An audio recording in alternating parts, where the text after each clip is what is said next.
Be ready. 10 seconds to go.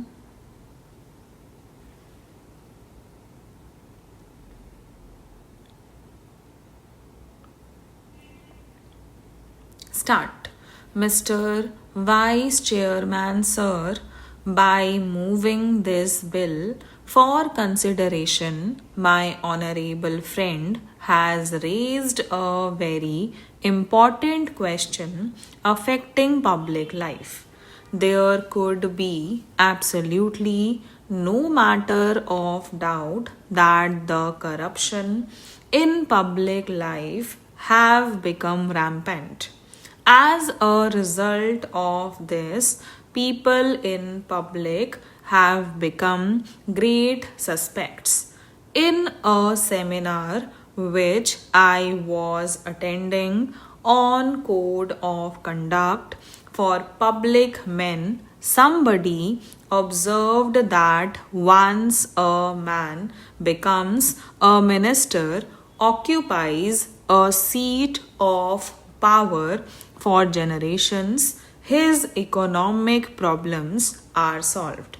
It may be an exaggerated statement, but it has been our sad experience that people who have occupied high positions in public life, who have become ministers, members of parliament, or members of legislatures, have overnight become affluent person. This may not be true of all members of parliament.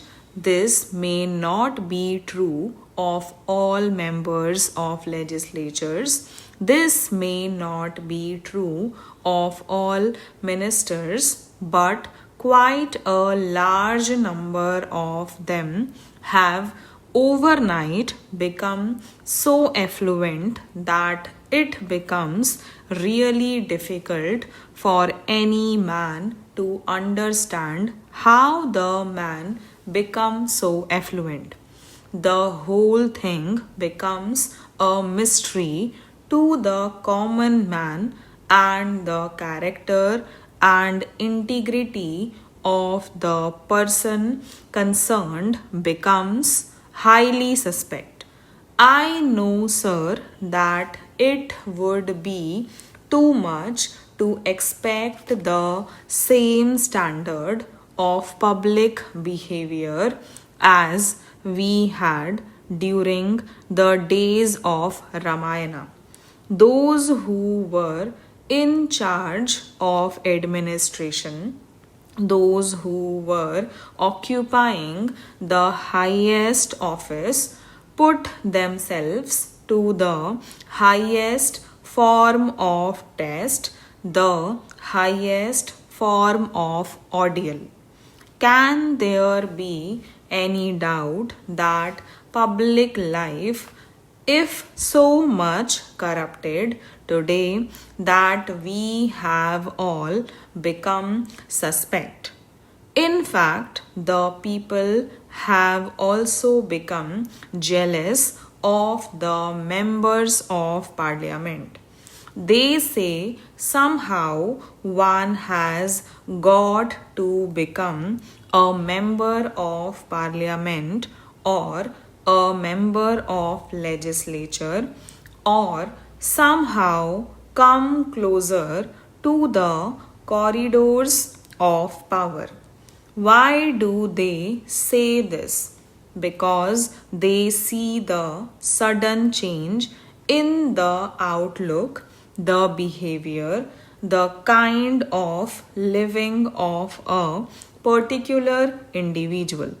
But, sir, the solution in this problem of corruption in public life may not be like instant coffee. The solution may be very difficult. In fact, this was pointed out by the Santhanam Committee itself in its report it made certain recommendations that a certain code of conduct should be there, and that shall be a solution to end corruption in public life. What has actually troubled us is the variance between precept and practice in this country. When we discuss philosophy, we rise to Himalayan heights, and when it is a question of personal life, we go to the abysmal depth of the Arabian Sea. There is so much variance between precept and practice in this country that even if a particular individual might be trying to adhere to the precepts, he also becomes suspect because the general atmosphere is one of suspicion. In that context, sir, I feel that something has got to be done to restore the confidence of the people in the members of parliament, in the members of legislatures, and in the ministers.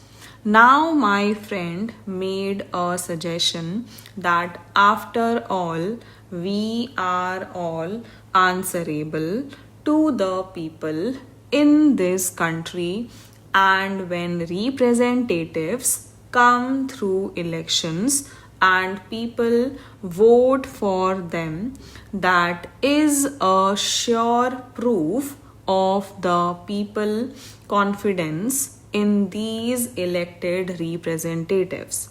I would respectfully differ from my friend on this kind of a diagnosis or analysis of the problem that electorally everything can be solved. The problem of human character, human integrity, human behavior, morality cannot be solved by an electoral process. There have been men in the world who are of great moral stature, men of great character and integrity, but they never won an election. Are we not aware of Sri Raja Gopalachari, who was a man of great character and integrity? Nothing can be said against him. He was a man of high moral stature, but he never won an election. He was also defeated in an election.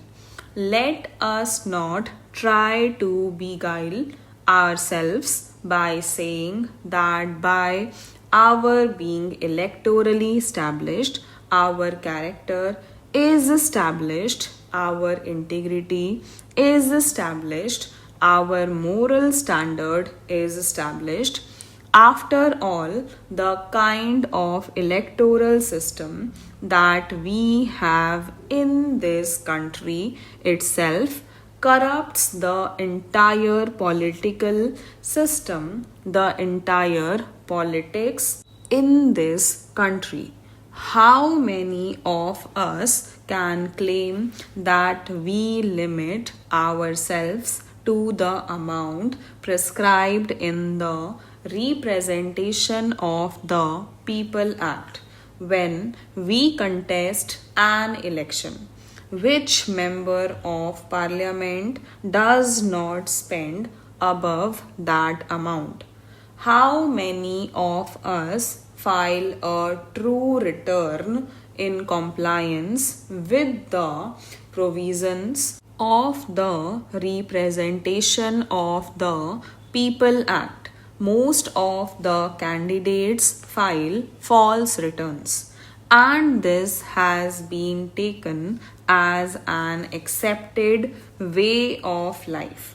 Therefore, we should not expect that once it is electorally established that somebody has been elected, he must automatically be deemed to be a man of character, a man of integrity, and so on and so forth. Such a proposition, at least I personally cannot accept it. Stop